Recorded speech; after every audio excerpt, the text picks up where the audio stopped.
Sushant Singh Rajput case की जांच 302 यानी कि हत्या के एंगल से होगी। हाथ जोड़ती रही माँ बाप, हाथ जोड़ते रहे, हमें एक बार दिखाओ, हमको नहीं दिखाया गया। सुशांत सिंह राजपूत वाला मामला होने के बाद कहा जा रहा है कि उस घर को कभी सील नहीं किया गया, वो मामला आज भी पेंडिंग है। आखिरकार उस मामले में क्या सबूतों को मिटा दिया गया, ये सवाल लोग पिछले 4 सालों से पूछ रहे हैं। पर अभी हाल ही में कोलकाता में एक ऐसा मामला हुआ जिस मामले की अगले ही 2-3 दिन के बाद ही हमने देखा कि लोगों ने आरोप लगाए कि जिस कमरे में, जिस सेमिनार हॉल में ये पूरा इंसिडेंट हुआ है, उसको कहा जा रहा है कि रेनोवेट करने का काम भी शुरू हो गया है और कंस्ट्रक्शन का काम शुरू हो गया है। लोगों ने आरोप लगाए हैं कि भैया वहाँ पर भी अब सबूत मिटाने के लिए लोग लग गए हैं।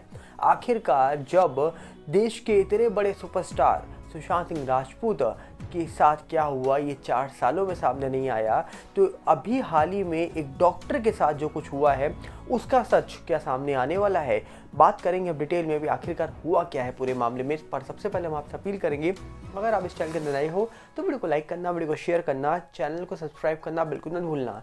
यहाँ पर अगर हम बात करें सबसे पहले तो आपको बता दी जाए कि सुशांत सिंह राजपूत वाले मामले में पिछले 4 सालों में हमने कई सारी चीज़ें निकलती हुई देखी हैं।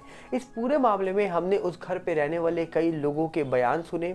इस पूरे मामले में हमने सुना कि किस प्रकार बड़े बड़े लोग सामने निकल के आए, बड़े बड़े लोगों ने अपने अपनी राय सामने रखी। पर उस घर में जहां सुशांत रहा करते थे वो घर आज तक सील नहीं किया गया। उस घर में क्या हुआ है 4 साल पहले ये आज तक कोई नहीं जानता। उस घर के अंदर आखिरकार ऐसा क्या राज छुपा था जो हमने उस घर की तस्वीरें कुछ दिन के बाद देखी तो उस कमरे को पेंट होते हुए देखा गया, उस कमरे को एक नया कमरे के तौर पे देखा गया, जिसके बाद लोगों ने आरोप ये लगाए कि वो घर तो बिल्कुल बदल चुका है, उस घर में पेंट हो गया, नए दरवाजे लग गए, ऐसे दावे किए गए लोगों के द्वारा। और उसके बाद ये मामला चलता गया और आज 4 साल के ऊपर हो गए हैं, फिर भी लोग सुशांत केस के बारे में अपडेट लेने के लिए तरस रहे हैं। पिछले 4 सालों से सुशांत मामले में हो क्या रहा है लोग जान नहीं पा रहे हैं। पर उस घर में रहने वाली एक महिला जो हाल ही में ही कहा जा रहा है कि उस घर में शिफ्ट हुई हैं और उन्होंने अब कहा जा रहा है कि उस घर में शिफ्ट होने के बाद कुछ बड़ी बातें बताई हैं। वो क्या है हम आपको बता देते हैं डिटेल में। कहा जा रहा है कि सुशांत सिंह राजपूत के फ्लैट में डरती है अदा शर्मा। जी हाँ, अदा शर्मा जिनको आपने द केला स्टोरी फिल्म में देखा होगा, वो उस घर पे रह रही हैं। एक्ट्रेस ने किया खुलासा, कहा मुझे उस घर की वाइब, अब क्या है पूरी बात आपको डिटेल में बताते हैं। बॉलीवुड एक्ट्रेस अदा शर्मा की फिल्म द केला स्टोरी सुपरहिट साबित हुई थी। एक्ट्रेस तब सुर्खियों में आई थी जब वह सुशांत सिंह राजपूत के फ्लैट में शिफ्ट हुई थी।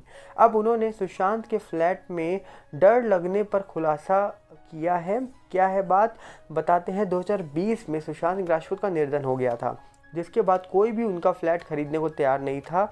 अब 4 साल के बाद अदा शर्मा एक्टर के घर पे शिफ्ट हो गई हैं। हाल ही में उन्होंने बताया कि सुशांत के घर में शिफ्ट होने से पहले वो डरी हुई थी या नहीं, ये भी उन्होंने अब खुल के सामने अपनी बात रखी है। बता दिया जाए, बॉलीवुड को दिए इंटरव्यू में अदा शर्मा ने कहा जा रहा है कि सुशांत के घर पे शिफ्ट होने का अनुभव साझा किया है। साथ ही में उनसे पूछा गया कि क्या वो वहाँ डरती थी। उन्होंने आगे कहा, क्यों डर क्यों लगना चाहिए, अगर ज़िंदगी में आपने कुछ गलत नहीं किया तो डर किसी बात का नहीं। अगर आप कुछ, यहाँ पर कहा जा रहा है कि ग्लिट्स में है या आपने कुछ गलत किया है तो डर होना चाहिए किसी भी चीज़ का। अगर मैंने कुछ गलत किया ही नहीं है तो मैं डरूँ क्यों। अदा ने जब पूछा गया अदा शर्मा से कि सुशांत के घर की वाइब कैसी है, एक्ट्रेस ने कहा कि जब तक इंसान जिंदा होता है तो किसी को उसकी पड़ी नहीं होती है, मरने के बाद हर कोई बोलता है मुझे इस घर की वाइब बहुत अच्छी लगती है। इसके अलावा अदा ने यह भी बताया कि उन्हें कई लोगों ने शिफ्ट ना करने की सलाह भी दी थी कि आप इस घर में शिफ्ट ना होइए। तो कहीं ना कहीं अदा शर्मा ने कई बड़े खुलासे करे हैं सुशांत के घर को लेकर। पर सवाल ये नहीं है सुशांत के घर का, सवाल ये है कि सुशांत सिंह राजपूत वाला मामला होने के बाद घर को कभी सील नहीं किया गया। घर में बहुत सारे चेंजेस देख के लोगों ने फोटो के माध्यम से, बहुत सारे लोगों ने आरोप ये भी लगाए कि सबूत को मिटा दिया गया। और आज हाल ही में हमने एक खबर सुनी कि कोलकाता में एक हॉस्पिटल, मतलब एक कहा जा रहा है कि मेडिकल कॉलेज और हॉस्पिटल में काम करने वाली, गवर्नमेंट हॉस्पिटल के अंदर काम करने वाली एक डॉक्टर के साथ क्या हुआ है कोई नहीं जानता। पर साफ साफ लोगों को दिख रहा है कि हुआ क्या इस पूरे मामले में। ये बात मैं क्यों बोल रहा हूँ, क्योंकि चारों तरफ ये मामला चल रहा है। एक डॉक्टर है कोलकाता की, कहा जा रहा है कि कोलकाता में एक मेडिकल कॉलेज में वो कहा जा रहा है कि 36 घंटे की ड्यूटी करती हैं। और गवर्नमेंट कभी जो हॉस्पिटल्स होते हैं वहाँ पर जो डॉक्टर्स हैं उनके लिए कोई रेस्ट रूम अलग से नहीं बना होता, ऐसा दावा होता है। तो सेमिनार हॉल में वो रेस्ट करने के लिए जाती हैं और अगले दिन कहा जा रहा है कि उनके माता पिता के पास एक इन्फॉर्मेशन आती है कि आपकी बेटी ने सुसाइड कर ली है। और जब कहा जा रहा है कि माता पिता 3 घंटे तक खड़े रहते हैं बाहर, मेरी बेटी की शक्ल दिखाओ, मुझे बेटी को देखना है, 3 घंटे तक उनको नहीं दिखाया जाता। 3 घंटे के बाद सेमिनार हॉल के अंदर जब उनके पिता जाते हैं तो अपनी बेटी को देखकर वो चौंक जाते हैं। मतलब कहा जा रहा है कि शरीर पे इंजरी के निशान, बहुत सारी गलत चीज़ें हुई हैं उनके साथ, ऐसे दावे हो रहे हैं। गैंग डैश मैं बोलूँगा, नाम भी नहीं लूँगा क्योंकि ऐसा दावा लोग कर रहे हैं, क्योंकि इंजरीज के मार्क्स हैं, कई सारे बोन्स उनकी ब्रो टूटी हुई है और कहा जा रहा है कि उनके वजाइना में सीरम भी मिला है, ऐसा भी दावा हो रहा है।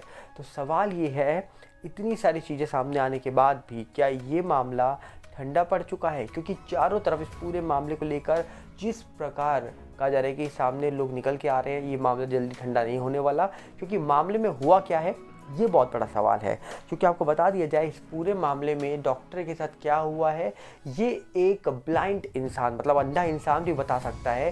पर यहाँ पर कहा जा रहा है कि जिस सेमिनार हॉल की मैं बात कर रहा हूँ उसकी तस्वीर सामने आ रही है। कहा जा रहा है कि उस सेमिनार हॉल के कंस्ट्रक्शन का काम भी शुरू हो गया है। लोगों ने कहा अभी सच सामने आया नहीं है, सबूत मिटाने की तैयारी पहले शुरू हो गई है। और बहुत बड़ा सवाल है कि आखिरकार एक बड़ा इंसिडेंट में एक शख्स का नाम सामने लिया जा रहा है, पर क्या एक ही इंसान इस पूरे मामले में इन्वॉल्व है या कोई बड़ा शख्स इन्वॉल्व है जिसको बचाने के लिए ये सब हो रहा है? ऐसी भी कई सारी रिपोर्ट सामने निकल के आ रही हैं।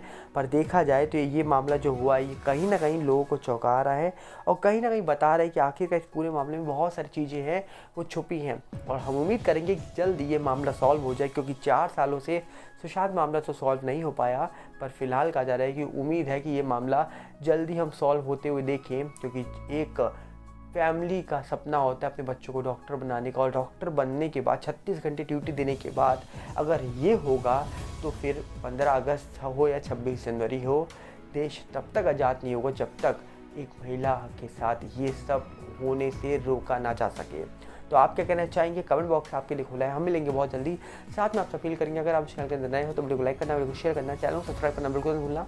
और साथ में हमारे नए चैनल सागर पल्लई के साथ जुड़ेगा, जो यूट्यूब का, इंस्टाग्राम को सेम सागर पल्लई ने, फेसबुक को सागर पल्लई, इन सब की लिंक हमने आपको डिस्क्रिप्शन में दे रखी है। मिलते हैं बहुत जल्दी। नमस्कार, जय हिंद।